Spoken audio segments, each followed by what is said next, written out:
If he did, he would kill them. Was he one of the greatest? Yes, unquestionably. That's the argument. There's like a handful of guys you can make the argument is the greatest of all time. People forget about Anderson Silva. In his prime, he was unstoppable. But that's the thing is, and then there's Fedor Emelianenko, who fought in Pride. In his prime, he was unstoppable.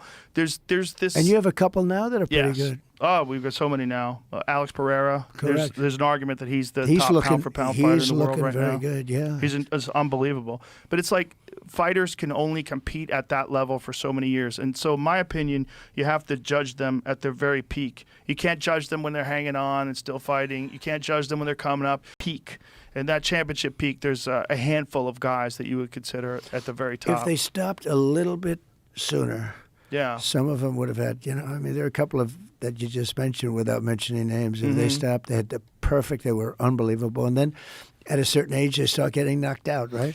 Yes, it's unfortunate, but the thing is that same belief in themselves that lets them become a champion makes them think that they can do it long past the time that they actually can. Well, Anderson Silva was essentially unbeatable. Mm-hmm.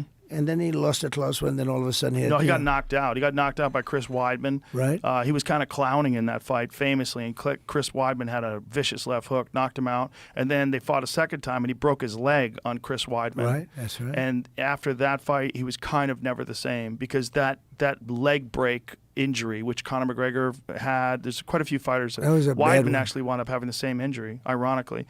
There's only been like you're never the same because you can't never kick. the same. Well, you can. Weidman is still kicking with that leg. You can, but psychologically, when you throw a kick and your leg snaps in half and you're in agony for a year, right? You have to get surgery. You have to get bolts and plates to keep your leg together, and then it takes forever for it to heal.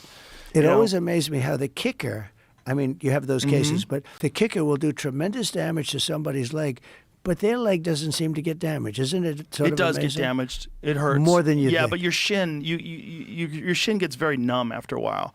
And guys that are really good kickers, they're kicking the thigh and they're kicking the calf. They're kicking soft areas, and they're slamming this hard, numb shin. Right. Their shin gets all these like micro fractures all over the shin, and it calcifies. Oh, wow. Like these guys can kick baseball bats. You ever see them break baseball bats with their shins? No, I've never It's seen crazy. Some guys can do 2 baseball bats. Someone will hold the baseball bat and they just kick right through them.